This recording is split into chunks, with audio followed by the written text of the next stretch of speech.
Cuando escuchamos la palabra hacker, a muchos todavía se nos viene a la mente el típico adolescente que está metido en su habitación con una capucha negra, 5 pantallas de ordenador y 3 latas de Red Bull. Pero la realidad no es esa. Para algunos todavía son villanos, pero para otros son héroes digitales. En ese sentido, no podemos negar que los hackers son una parte esencial del ecosistema tecnológico actual. Hoy, en Backtax, donde intentamos que la tecnología sea un poquito más humana, vamos a desmontar mitos y leyendas y vamos a descubrir un poquito más cómo funciona todo este entorno del mundo hacker. Y para ello, tengo un invitado estelar, una persona con la que he tenido la suerte de trabajar también en vidas pasadas, que ya no es solo una gran persona y un regular bailarín, pero es uno de los grandes divulgadores en redes sociales del mundo hacker. Y él es HackerMate, es decir, Pablo Gómez, un poco menos fancy, pero un gran nombre también. ¿Qué tal, Pablo? ¿Cómo estás? Muy bien, pues un placer estar aquí. La verdad es que, vamos, estoy encantadísimo. Así me gusta. ¿Has visto qué pedazo de presentación te he hecho? No, la leche. Tengo que ser un poco humilde, a lo mejor no el de los más grandes divulgadores, pero vamos, pero sí se te da bien esto. Me he dedicado a ello y nada, es un placer estar aquí contigo y con vosotros y en fin, preparado para lo que venga. Que conste que trabajé con Pablo en una anterior vida pasada en una empresa y la verdad que fue toda una experiencia trabajar contigo. He de decir que aprendí muchísimo de él, de las personas que más me han enseñado, pero además también de las personas con las que más me he reído. Sí, la verdad es que sí. Y ¿Eso bueno, así? Aprendimos los dos, también te digo. Así me gusta, dame un poquito aquí también de feedback. No, claro. Fue, vamos, divertidísimo y bueno, una pena que te fueses, ya lo sabes. Bueno, pero ya sabes que estoy a una llamada a distancia, eso es sencillo de solucionar. Aquí estamos. Efectivamente. Claro. Pablo, cuéntanos un poquito quién eres tú, quién es HackerMate. HackerMate es un creador de contenido y es parte de lo que soy yo, que al final es un profesional de ciberseguridad. Tengo unos 8 o 9 años de experiencia en el sector y durante aproximadamente unos 6 años aprox estuve trabajando de hacker ético para varias empresas. Entonces, HackerMate es mi perfil de divulgación en redes sociales. Uh-huh. ¿Y qué es realmente, qué significa ser hacker a día de hoy? ¿Cómo lo definirías? Hay varias acepciones. Si nos centramos en la RAE, está mal. ¿Te vas a poner así de fino? Ok, sí. Me gusta. Directamente, la RAE está mal. Además, hay muchos creadores de contenido y, por ejemplo, Chema Alonso, que es súper conocido, intentan quitar la primera acepción, que es hacker igual a pirata informático. Eso, podría ser una acepción, pero en absoluto es la prioritaria. O sea, la prioritaria de la acepción de hacker es alguien que lleva una disciplina a sus máximos exponentes y que hace que esa disciplina se comporte a veces de una forma para la que no está preparada. En el tema de la tecnología, por ejemplo, obviamente son personas que se forman muchísimo acerca de la tecnología y efectivamente la modifican de formas inesperadas para conseguir resultados extraños. Uh-huh. La palabra hacker, en realidad, si nos ponemos súper puristas, viene desde el MIT de los años 70, 80, un grupo de personas que se dedicaban a hacer maquetas de trenes. Vale, y entonces con la automatización de estas maquetas y tal igual, pues se fueron especializando y cuando nació la era de la computación, empezaron a modificar los programas de ciertas formas para que cupiesen dentro de estos ordenadores, los primeros ordenadores que tenían, para que se pudiese ejecutar un código con menos recursos de los que se había diseñado en un primer momento, etcétera, etcétera. Luego de ahí ya saltaron, digamos, al hacking de redes de telecomunicaciones, o sea, sobre todo de redes de telefonía, y empezaron a hacer pues sus pinitos en ese ámbito. Pero sobre todo a mí lo que me gusta es pues eso, pues alguien que es un apasionado de la tecnología, hablemos solo del concepto de tecnología, y que lo lleva a su máximo exponente, obviamente. Uh-huh. Totalmente. Uh-huh. Y en tu caso, profesionalmente, ¿cómo terminas dedicándote a esto? O sea, un día te levantas y dices, voy a ser hacker, o realmente ¿cómo surge esta pasión? Sí, fue eso. Yo me desperté, real, ¿no? Sí, me desperté un día y dije, hoy me apetece ser hacker. Ya está. No, la verdad es que desde que era muy chiquitito, pues obviamente cacharreaba un poco con ordenadores y tal y cual. Y me acuerdo que, por ejemplo, en mi cole, cuando la profesora tenía algún problema con el ordenador, decía, oye, Pablo, ¿tú qué sabes? Ven y échame un cable para arreglar esto. Esos son todos los padres que nos dicen, oye, ¿tú qué sabes? Y luego no sabemos nada, pero bueno, lo intentamos. Eso en base a la tecnología, pero luego sí que es verdad que ese punto de utilizar algunas herramientas, no de forma ilegal, sino simplemente para ver qué se podía hacer, eso de conectar a una persona con tu ordenador y ver lo que hace esa persona o cosas así, pues la verdad es que me llamaba mucho la atención. Y desde que tenía a lo mejor unos, no sé, ¿qué te diría? Unos 13, 14 años, pues ya empecé a hacer alguna cosilla. O sea, alguna cosilla de, pues yo qué sé, meter un keylogger en el ordenador para sacar la contraseña. Vale, define keylogger, ¿no? Para la gente en casa que no sabe qué es esto. Keylogger es podríamos decir un spyware, es un software malicioso, entre comillas. En mi caso no era tan malicioso porque era solo un poquito, solo para un poquito. conocer la contraseña que me había puesto mi madre en el ordenador. Detalles. Claro. Y eso lo que hace es que monitorea los keystrokes, las pulsaciones del teclado, ¿no? Eso es. Entonces con ese keylogger, pues bueno, pues yo lo instalé en el ordenador y entonces pude ver la contraseña que metía mi madre cuando le decía, oye mamá, ¿me puedes poner la contraseña del ordenador? Pobre tu madre, sí, qué paciencia. Pobrecilla. Ya hemos hecho las paces. Sí, ¿no? Ya está hablado, ella lo sabe. Está superado, está perdonado. Superadísimo.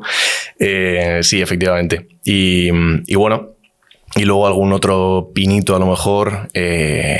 Intenté hackear a alguien que, bueno, había tenido algunos problemas con esa persona y le metí un spyware. Pero o sea, como para meterse contigo en el cole, ¿no? Pero me arrepentí en el momento y amigo. lo desinstalé. Bien. Jurado. Además ha prescrito. Madre mía. Sí. O sea, que así empezó un poco esta aventura, ¿no? A nivel profesional. Sí. A nivel profesional, ya hablando profesionalmente, sobre todo lo que pasaba era que yo intentaba buscar información acerca del hacking y no encontraba de verdad cómo hacer las cosas que yo veía que se podían hacer. Entonces, pues decidí meterme en la carrera de ingeniería informática. Obviamente en la carrera no me enseñaron prácticamente nada de ciberseguridad, absolutamente nada. Sí, porque ahora está un poquito más de moda y ahora hay másters, hay cursos, pero por aquel entonces, que la gente cree que es hace 20... No, es que hace 10 años no había tanta cultura. Eso es, hace unos 10 años. La única asignatura que había de ciberseguridad era criptografía. Y desde aquí ya os digo que la criptografía, por lo general, al menos la mayoría de hackers se la saltan, no la rompen. O sea, porque romper criptografía al final son algoritmos matemáticos súper complicados y bueno, para eso están universidades y tal, investigaciones que se hacen mucho más serias, pero un hacker por lo general no rompe la criptografía, sino que la intenta saltar, busca algún... Define criptografía, por tener un poco claro el concepto para la gente que no es técnica. Hablemos del cifrado de los datos o de los niveles de protección a nivel de cifrado, por así decirlo. Cifrado de comunicaciones. Tú cuando te conectas a una página web utilizas HTTPS. Esa conexión está cifrada. Lo que significa es que es un túnel por el que solo ves tú y el servidor la comunicación que pasa por ahí. Está protegida. Está protegida, claro. Entonces, el romper eso es bastante complicado. Hay vulnerabilidades bastantes que han salido ya públicas, pero sigue siendo muy complicado a día de hoy. Entonces, bueno, pues eso era la única asignatura que había en la carrera. No la pillé porque era todo matemáticas y a mí las matemáticas siempre se me han dado fatal. Pero ya fatal. Somos dos. No, pero horriblemente mal, de verdad. Ya te contaré alguna cosa de la carrera. Y entonces, bueno, cuando estaba terminando, por así decirlo, de repente salió una beca en una Big Four de hacking ético. Y yo dije, ¿pero qué es esto? ¿Cómo que una beca de hacking? O sea, cuando yo me creía que el hacking solo te podías dedicar a él después de 20 años estudiando, porque era lo que había aprendido en Internet. Claro. Que tenías que formarte muchísimo y tirarte como 20, 30 años aprendiendo para luego terminar siendo hacker. Y me di cuenta de que no era así. Entonces entré como hackercito. Como becario. Como hackercito. Como mini claro, hacker. Mini hacker. Y bueno, y ahí cuando entré en EY no tenía absolutamente ni idea. O sea, era, no sabía casi ni manejar línea de comandos y tal, lo que sale en las películas, la terminal. Sí, no, lo de tal, estoy dentro. Eso es, eso, en fin. Luego hablaremos de eso, sí, ¿no? Pero... Sí, tengo un vídeo hablando de Operación Swordfish, por ejemplo, wow. que esa escena de la película es alucinante. Pero bueno, y nada, y a partir de ahí pues empecé a aprender, empecé empecé a formarme y bueno, y hasta hoy. Y hasta el día de hoy, ¿no? Ahora mismo no me dedico a eso activamente, hago mis cositas. Me he dedicado más a la parte de arquitectura de seguridad ahora mismo, pero sí, eso es más o menos el roadmap. Tal cual. ¿Y qué te empuja a intentar o empezar? Porque tú eres pionero realmente en esto y mucha gente no lo sabe, pero HackerMate, tú llevas mucho tiempo compartiendo contenido en redes sociales del mundo hacker y no todo el mundo lo hacía, ¿no? ¿Qué te empuja a querer compartir estos conocimientos con la comunidad? Pues, bueno, para empezar, pionero en absoluto a nivel mundial. A nivel España. Diría que en absoluto tampoco a nivel España. Lo que sí que me puedo colgar un poco el mérito, por así decirlo, es en redes sociales con píldoras de información. O sea, no tanto... Porque, en fin, ya había muchos creadores de contenido de ciberseguridad, sobre todo el más grande era Savitar, que cualquiera que conozca esto le va a conocer. Pero sí que es verdad que vi, para empezar, un nicho en redes sociales más modernas como Instagram y TikTok, en el que si se hablaba de hacking se hablaba muy por encima. O sea, no, bueno, te enseño a hackear un móvil tal, y todo era fake, la verdad. Y ahí pues sí que vi un nicho que dije, hombre, pues esto se puede aprovechar y sobre todo puedo ofrecer algo que a mí me hubiese gustado tener desde un primer momento. Que era, pues eso, píldoras informativas, la información muy mascadita para que la gente fuese muy poquito a poco conociendo algún concepto del mundo de la seguridad ofensiva. También de la defensiva un poquillo, pero sobre todo eso, al final me centré un poco más en un poco más de ética hacker, y si quieres luego hablamos un poco más de eso, y privacidad, y bueno, y ir enseñando algunos conceptillos para que la gente al menos tuviese una mínima base desde la que después empezar a tirar. Yo lo que habría aprendido en internet era pues esto, lo que comentaba, que te venía gente y te decía, ¿quieres saber de cómo se hackea una red? Te tienes que leer el libro de Kurose and Ross, que son 1000 páginas. Se llama buena así. Suerte. Se llama Kurose and Ross, que es un libraco, por cierto, para el que lo conozca es increíble. Pero claro, son 1000 páginas de libro, es un tomo, vamos, enorme. Y en fin, y creo que bueno, creía que de esta forma pues la gente no tenía que estudiarse 1000 páginas. A lo mejor sí, pero con de una otra manera. Ligera base. Claro, y de ahí ya... claro, y esa comunidad fue creciendo poco a poco. Efectivamente, bueno, al principio no tan poco a poco, la verdad, y me sorprendió un montón, porque subí un primer vídeo, es verdad que utilicé un clickbait de la leche. O sea, a ver, cuéntanos tus secretos. El primer vídeo era, hola, ¿qué tal? Soy Pablo, HackerMate, y a partir de aquí, en este canal, os desvelaré todos los secretos de los hackers. Y entonces, claro, lo dije así. Es una buena llamada. Sí, además fue el primero en TikTok. Lo dije así y me fui a acostar y al día siguiente... Todo fans. 15.000 seguidores. Todo fans. Y la gente ya comentando del rollo de, oye, pero ya ha desvelado algún secreto. Y yo, bueno, vamos a ver, la que estoy liando. Subí un segundo vídeo diciendo, bueno, por favor, tranquilidad. A lo mejor me vine muy arriba al decir esto.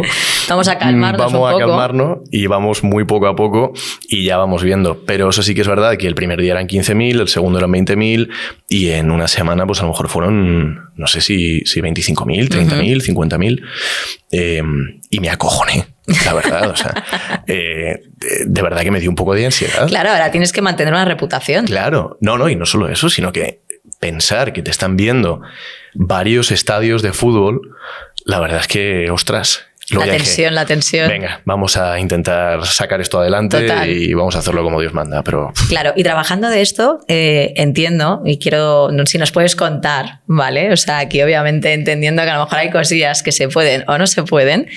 Claro, a ti te habrá escrito mucha gente pidiéndote cosas, que es como... ¿Te han pedido alguna vez cosas divertidas, surrealistas o incluso ilegales? ¿Ilegales todas? Vale. No, a ver, divertidas... Claro, que tu comunidad te dijera, Pablo, ayúdame a tal. No, es que a ver, son temas un poco complicados. Son divertidos, o sea, divertidas porque al final son mensajes en los que todo el mundo te pide o que hackees a la pareja, o que le hackees las notas. O las que notas. Las notas de la universidad. Oye, mira, por favor, a ver si puedes cambiarme las notas. Tal. Y, sí, claro, hablo con el decano si quieres y te cambio las notas. Luego hay temas que dan un poco más de cosita, que es como, oye, ayúdame a localizar a una persona, que hay dos variantes. La primera es, ayúdame a localizar a una persona porque soy un stalker y quiero ver dónde está. Claro. Y la segunda es, se nos ha perdido mi hermana. Wow. O sea, no sabemos dónde está, por favor, ayúdame a localizarla. Claro, y eso es duro. Es durísimo porque además no tienes todas las herramientas para poder ayudarles. O sea, tú, si esa persona ha subido alguna foto en redes sociales, si esa persona, pues yo qué sé, pues tenía alguna aplicación ya infectada de antes, es que ni siquiera eso. O sea, es muy, muy complicado localizar esto. Y yo, por lo general, lo que les digo es, oye, denúncialo a la policía, obviamente, y si el móvil está encendido, a lo mejor lo que pueden hacer es triangular su posición con las antenas de telefonía y tal y cual. Pero no recurras a mí. O sea, recurre primero a la policía, por favor. Claro, ¿qué pasa? Que muchas de estas peticiones suelen ser en países en los que, de Latinoamérica y tal, en los que la policía no hace absolutamente nada. En España tenemos nuestros problemas, porque también me ha pasado casos de acoso a alguna mujer o algo así, en los que la Guardia Civil no les ha hecho ni caso, básicamente, pero en Latinoamérica sobre todo muchísimo más. Y se ven muy impotentes y tú también te ves muy impotente porque dices, es que no te puedo ayudar al 100%. Luego hay gente que es muy buena, y yo no soy de esos, es muy buena con tema de OSINT, por ejemplo, que esto es un concepto que lo explico ahora mismo. Explica un poquito qué es el OSINT. OSINT es Open Source Intelligence, o sea, es intentar encontrar toda la información posible acerca de, pues bueno, acerca de cualquier activo, ya sea una persona, ya sea un servidor, una empresa, lo que sea. Y hay gente que es muy, muy buena con eso. Y de verdad que hacen investigaciones espectaculares. Pero increíble, increíble, de verdad. Yo no soy de esos. Entonces, bueno, pues también te da un poco de impotencia. Y aun siendo de esos, tampoco eres Superman. O sea, tienes los recursos limitados, tienes lo que tienes, y a veces que es mucho más fácil contactar con el ISP, el Internet Service Provider, o sea, la compañía de telefonía que contacte a la policía y puedan encontrar a esta gente. Claro. Y luego ya a nivel de, volviendo un poco más al tema un poco más gracioso, pues a lo mejor gente que te intenta colar. O sea, a lo mejor te dicen, oye, no, que es que mira, es que mi abuela ha perdido su cuenta y es esta de aquí. ¿Me la podrías hackear para devolvérselo a mi abuela? Y ves la cuenta y es una chica de 20 años. No. Ostras, ¿cuántos años tienes tú? Porque tu abuela tiene 20 años, ¿sabes? Esto, algo me la estás intentando colar.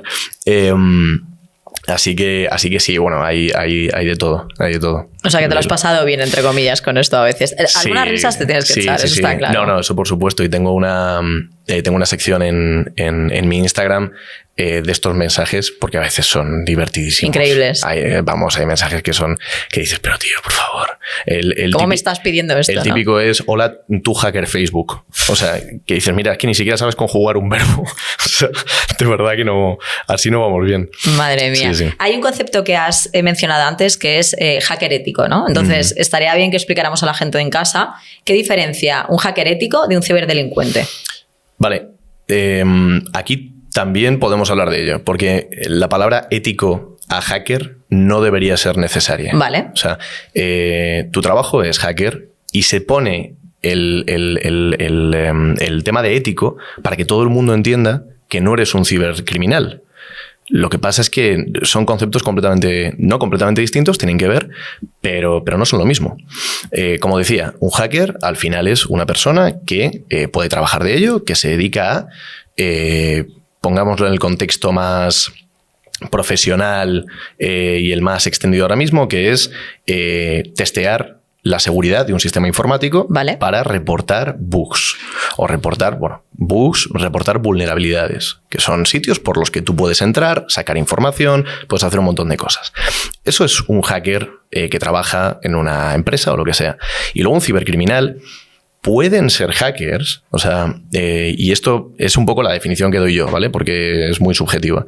Pueden ser hackers, o sea, puede ser gente de verdad que utiliza la tecnología de esta forma para llevarla a sus máximos exponentes y encontrar vulnerabilidades, pero lo hacen por un beneficio propio o un beneficio de un grupo organizado mismo, porque el cibercrimen eso existe y es así. Claro, sí. Tenemos APTs, que son grupos de cibercriminales que se asocian, tienen sus departamentos de recursos humanos y todos. O sea, sí, que es una empresa literalmente dedicada al cibercrimen. Es una empresa y además varias están financiadas por gobiernos bien conocidos. O sea, Corea del Norte financia a uno o varios APTs.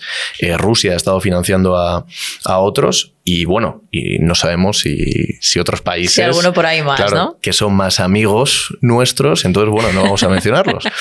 Pero sí, obviamente, cibercriminal no es lo mismo que hacker. A veces los cibercriminales son hackers, pero no... pero no es lo mismo. No es lo mismo. Y entrando en esto de mitos y leyendas, ¿no? Porque al final... ¿qué tiene que ver con esa imagen, ¿no? De lo que empezaba yo un poco a hablar, del típico adolescente en su casa, con la capucha, ¿no? Con 5 pantallas. O sea, ¿esto qué tan mito es? Di la verdad. No, a ver, por lo general y por lo que se ha extendido más últimamente, sí que tengo que decir que es bastante mito. Ahora. Que no lo fue antes, ¿no? Ahora, hay gente así, obviamente. ¿Qué pasa? Que cuando tú tienes un challenge muy fuerte, que es como un puzzle y es algo de descubrimiento, de investigación, hacer un trabajo detectivesco que no necesitas a nadie más, solo tienes que estar tú en tu casa, solo. Claro, entonces atrae a muchas personas que quizás... Que tienen un perfil similar a eso, ¿no? Puede ser. O sea, atrae a muchas personas que digamos que de cualidades sociales a lo mejor no tienen todas. Uh-huh. Eso no implica... Que todos sean así. Que todos sean así, obviamente. ¿He conocido a gente con cierto nivel de Asperger que se dedica a esto? Sí, claro que sí. Porque, bueno, pues porque llama a cierto perfil. ¿Todo el mundo que conozco o el 90% de las personas que conozco que se dedican a esto son así? No. O sea, yo, por ejemplo, con uno de los... bueno, le iba a decir uno de los mayores hackers, o no sé por qué me va a matar, pero con un tío que es bastante reconocido a nivel mundial, que es Carlos Polop, por ejemplo, tiene Hacktricks. Quien conozca esto sabrá de lo que hablo. Se considera a veces como la Biblia del hacking, porque es como un repositorio en el que hay un montón de información y la leche. Con ese tío yo me he ido a Bali de viaje y nos hemos pegado una fiesta espectacular. Ese tío es lo último... Lo contrario a esta imagen que tenemos en la cabeza, Claro, ¿no? Efectivamente. Y le pongo de ejemplo porque es una persona conocida y todo el mundo sabrá que lo que, en fin, que lo que digo es cierto. Claro. No te lo estás inventando. Y él también, y él dirá, cabrón. Y luego, bueno, luego veremos las repercusiones. Pero sí, o sea, lo he puesto de ejemplo porque, bueno, es uno de ellos. Uh-huh. Estuve colaborando también, por ejemplo, con Nahum Sek, que es también otro creador de contenido, y el tío, vamos, un tío completamente normal. Es verdad que está muy centrado en su trabajo, pero el tío se echa sus whiskazos con un puro de vez en cuando, lo sube a Instagram. O sea, gente, los hackers y la gente que se dedica a esto es gente normal. Eso es. Es gente normal. Eso es lo que mucho más normal de lo que pensamos. Claro, lo que quiero decir es que son disfrutones también, que sociabilizan más que nadie y que no están en su casa recluidos, en fin, con una capucha. Está bien, hemos roto ya esa imagen, ¿no? Segundo mito, segunda leyenda, ¿no? ¿Realmente un hacker puede tumbar un país desde su habitación? Lo que hablábamos, ¿no? De tal, 30 segundos, estoy dentro. Y además te lo hacen como, ¿no? O sea, ¿eso es ciencia ficción o esto es real? Esto se puso como muy de moda a partir de la peli de War Games de los años 80 o algo así, que es un chaval que a través del ordenador se comunica con el Pentágono y entonces... Todo muy normal. Sí, claro. y que tiene el poder de lanzar misiles nucleares y cosas así. He de decir que, sobre todo últimamente, no es tan así. En algún momento... Y en alguna tecnología en concreto, a lo mejor ha podido ser que alguien pueda acceder a información muy confidencial o que acceda a alguna vulnerabilidad. Hace nada, por ejemplo, un chaval ha hackeado al PSOE. O sea, ¿En serio? Claro, no está hackeando al país entero, pero a través de la página del PSOE ha sacado 10 gigas de información. Y creo que es un chaval que tiene 17 años o algo así. Entonces, no un país, pero sí que puedes acceder a información bastante confidencial si está mal protegida. Bueno, ahora lo que te ha pasado también con este proveedor de los aeropuertos, ¿no? Que al final afectó a un montón de aeropuertos, un montón de ciudades, que no estás hackeando, digamos, ¿no? a lo que es el propio gobierno o tal, pero paralizar el funcionamiento de un país, claro, realmente con los aviones. Claro. O sea, es posible, pero sobre todo si hablamos del ataque a un país como tal, o por ejemplo las teorías que todavía hay acerca del apagón que tuvimos y tal y cual. Eso también nos da para otro episodio. Sí, la verdad es que sí. Por lo general, si llegan a tantísimo y a tanta afectación, hablamos de grupos organizados. O sea, no podemos hablar... no es un chaval en su casa, siempre pum, pum, pum. No, pero eso no quita que una persona sola... Con tiempo y recursos... pueda acceder a información muy confidencial. Eso no lo quita. Mira el caso de Alcasec, por ejemplo. Sí. O sea, Alcasec, a través de unos phishings y tal y cual, pues consiguió acceder a toda la base de datos de ciudadanos españoles. Define phishing, el concepto del phishing. ¿Cómo lo diría de la forma más simple? Es un engaño al usuario final para que introduzca unas credenciales o que dé cierta información haciéndose pasar por alguien legítimo. Normalmente, o sea, pues por correo, general, ¿no? Por este tipo de plataformas. Efectivamente, puede ser por correo. Con eso estás tú bien familiarizada. Con eso trabajo yo bastante, sí. Eso es. Y nada, y al final lo que intentas es que el usuario te otorgue acceso o que te dé ciertas credenciales para engañándole. O sea, es un engaño al final. Es un engaño al usuario para tú poder acceder a un sistema o información. Interesante. Ya hemos aprendido una cosita más hoy. Estamos hablando de un montón de conceptos que desde luego van a ser interesantes. Sí. Siguiente pregunta. ¿Cómo es compatibilizar el espíritu hacker con un entorno corporativo? ¿Se puede llevar capucha y corbata a la vez? Complicado. A ver, por cómo son los hackers, digamos que hay una ética que últimamente se está perdiendo bastante, sinceramente en mi opinión, que es muy de libertad individual. Entonces, es verdad que hay muchos grupos que a lo mejor reniegan de esto de llevar traje y corbata e ir a una oficina y tal, porque lo que sienten es un profundo amor por la libertad individual.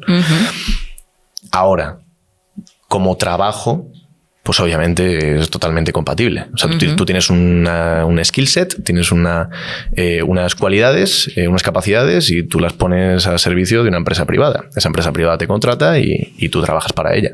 No debería haber mayor problema. Y esto realmente, es lo que hemos hecho varios. ¿Hacker, claro, tú crees que se nace o se hace? O sea, ¿realmente consideras que hay que tener un talento natural para dedicarse a esto o simplemente mucha curiosidad y aprendizaje? Nos ponemos a hablar de filosofía aquí. Un poquito, tengo que meterte un poquito de cizaña. No, yo si quieres hablamos de filosofía. Yo diría que se hace, pero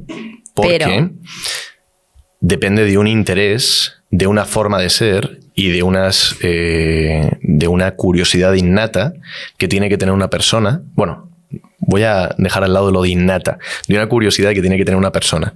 De todas formas, en mi opinión, la persona se va haciendo a lo largo de su vida. Entonces, dependiendo de los sucesos que te hayan pasado en tu vida, de la educación que hayas tenido, del entorno que hayas tenido, etcétera, etcétera, al final terminas desarrollando una personalidad, por lo que sea, que te lleva a interesarte por este mundillo. No creo que se nazca y ya se tengan esas cualidades, simplemente, te vas orientando a lo largo de tu vida y sobre todo a lo largo de tu infancia. Y entonces tú te hiciste. Yo me hice, claro. ¿Ya empezaste con tu madre? Sí, cuando hay pop no hay stop. Yo diría que incluso antes de eso, no voy a entrar en temas muy personales, pero sí que es verdad que el hecho del saltarte ciertas barreras, esa curiosidad, un poco de mirar por una mirilla y ver qué es lo que hay y que no te lo han permitido y tal y cual, pues la verdad es que a mí me llamaba bastante la atención. Sí. Dudas, sobre todo con el tema de inteligencia artificial. Vamos a abrir aquí un nuevo melón, ¿no? Okay. ¿Cómo influye la inteligencia artificial en tu trabajo? Es decir, ¿tú crees que con la existencia de modelos como ChatGPT o WormGPT, que si quieres ahora explicas un poquito de qué va, se reduce la barrera de entrada al mundo hacker? Sí y no. Y me explico. Tú eres muy de sí, ¿no? Sí, es que todo tiene matices.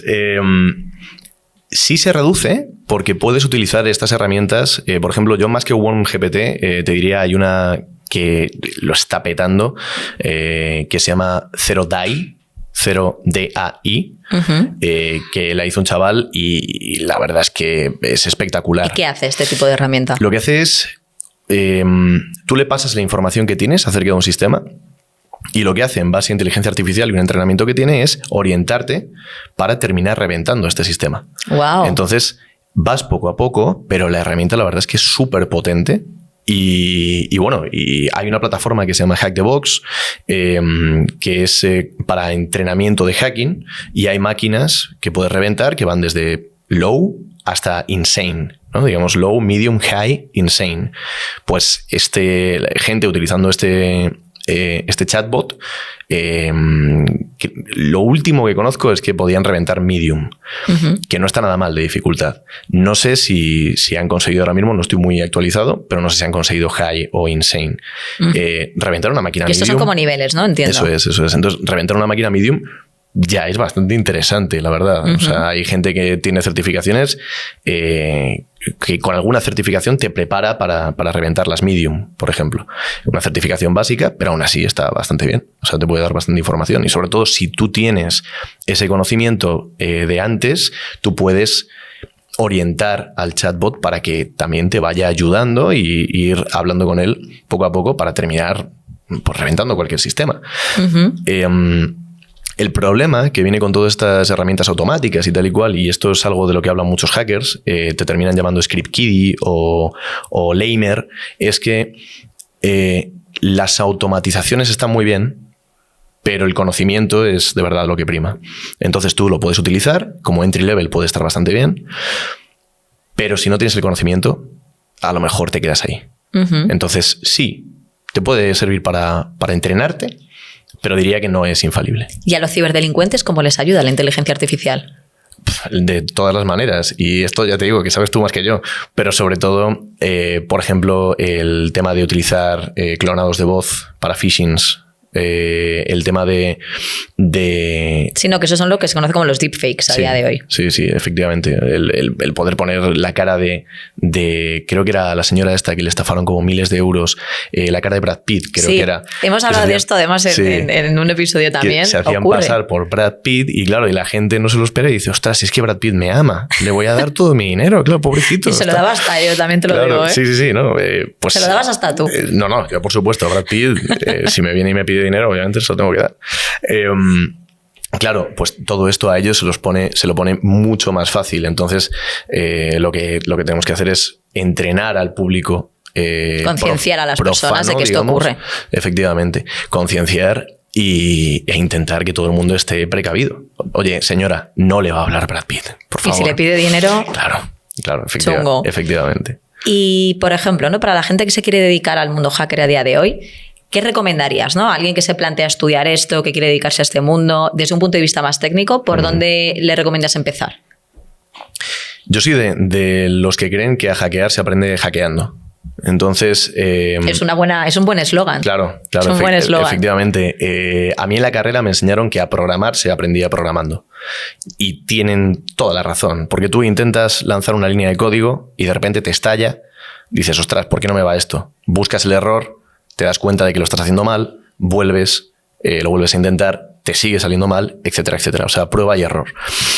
En el hacking yo creo que es igual, solo que quizás a lo mejor tengas que tener capacidad un poco más de research, o sea, de intentar buscar más información por tu cuenta, etcétera, etcétera. Entonces, para empezar, yo siempre recomiendo ver a los mejores. O sea, ahora mismo hay muchísimos creadores de contenido. Si tuvieras que recomendar cuentas o gente que digas, aparte de la tuya, obviamente. En la mía yo no hago hacking activo directamente, pero sí que enseño algunas herramientas y tal igual. Pero por ejemplo, yo aprendí con IPPSec. Este tío es estadounidense y la verdad es que pues tiene unos vídeos muy interesantes acerca de cómo empezar, sobre todo utilizando la plataforma esta de Hack the Box. Activamente, el que está más activo, yo diría que hoy en día es, lo he mencionado antes, Savitar. Está muy denostado muchas veces por mucha gente, pero lo que es innegable es que con él se aprende muy, muy bien. Y hay, por ejemplo, también otros creadores de contenido a nivel España. Hackabyss, por ejemplo, un gran amigo, se dedica sobre todo a forense, por ejemplo. Luego tenemos el Pingüino. ¿Y qué es forense? Por explicar un poquito. Forense, sobre todo, pues es igual que una investigación forense en cualquier otro sentido. Sobre todo es cuando han hackeado ya un sistema, es intentar encontrar esa traza que deja el atacante para poder tener evidencias contra él. Uh-huh. Puede ser desde un montón de puntos de vista, o sea, desde alguien que ha vulnerado un sistema y entonces buscas trazas en los logs de ese sistema, puede ser recuperando información de un disco duro que a lo mejor han querido eliminar, en fin, desde un montón de puntos de vista. Y lo que iba a decir también es, pues por ejemplo, el Pingüino de Mario también es un muy buen creador de contenido. El nombre es brutal. Sí, además un chaval majísimo, la verdad. Contando bits, Antonio Fernández está... Es muy conocido, ¿no? Antonio Fernández. Sí. Y además, en fin, es de los primeros, es nuestro padre. Este tío, sobre todo, se dedica más a divulgación, digamos, a nivel de prensa tradicional. O sea, se dedica mucho pues sale en programas de televisión, escribe artículos y la verdad es que es tremendo máquina. Y a mí, por ejemplo, como podcast, simplemente un poco divulgativo, me gusta mucho y tuve el placer de conocer al tío que lo lleva, cosas de hackers también, Tierra de Hackers también. Uh-huh. O sea, ya he dicho un par. Son un par de podcasts. La verdad es que Cosas de Hackers creo que es un poco más técnico, más techy a veces, y a lo mejor tiene menos público, y Tierra de Hackers suele ser más divulgativo. Uh-huh. Súper fan, la verdad. ¿Y cómo piensas que va a evolucionar la profesión con la propia innovación tecnológica? Y ya no solo esto, sino con la propia exposición constante que tenemos las personas en el mundo online. Da un poco de miedo a veces. ¿Sí? Da un poco de miedo porque es que no sabes hasta dónde va a llegar el tema, sobre todo de la IA. O sea, me preguntabas antes acerca de esto. Es cierto que hay muchas iniciativas cada vez más de concienciación a nivel empresarial y a nivel estatal para securizar los sistemas que ya tenemos, pero también es verdad que hay, sobre todo con la IA, hay una capacidad de otorgar herramientas a los cibercriminales que va a llegar un momento en el que prácticamente no puedas diferenciarlo. Uh-huh. Y eso ¿tú crees que eso va a pasar? Sí, por supuesto. O sea, y ese es el mayor problema, yo creo, que podemos tener. Porque ahora mismo le envían... Esto le pasó a mi pobre padre y, en fin...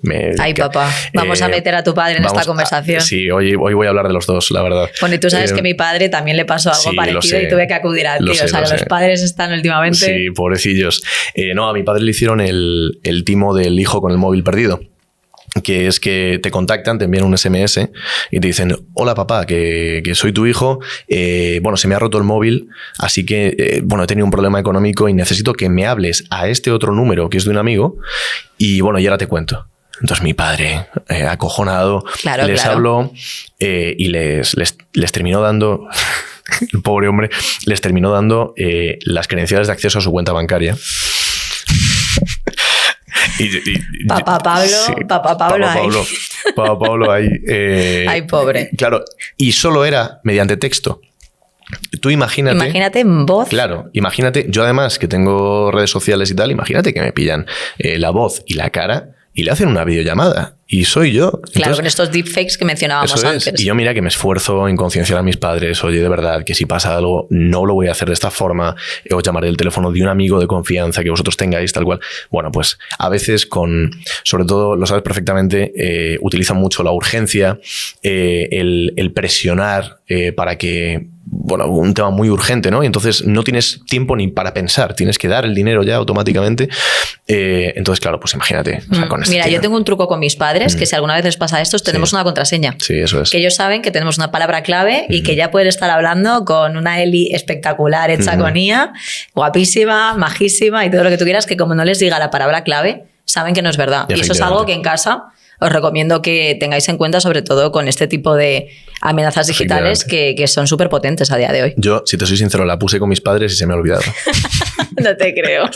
Te lo juro. Tengo que refrescarla. Pablo, pero es que así no nos funciona entonces el truco. Cibercriminales, ahora no, Dejadme refrescarla al menos. Y como hacker, para ir terminando un poco, ¿cómo va a evolucionar tu propia profesión ahí, en el mundo corporativo del que hablamos? A ver, hay temas muy interesantes, pero en realidad los protocolos que se han ido utilizando a lo largo de los años se siguen utilizando. O sea, la verdad es que no creo que las propias vulnerabilidades vayan a cambiar muchísimo. Creo que hay un problema bastante grande con el tema de tener sondas ya dentro de tu empresa, por ejemplo.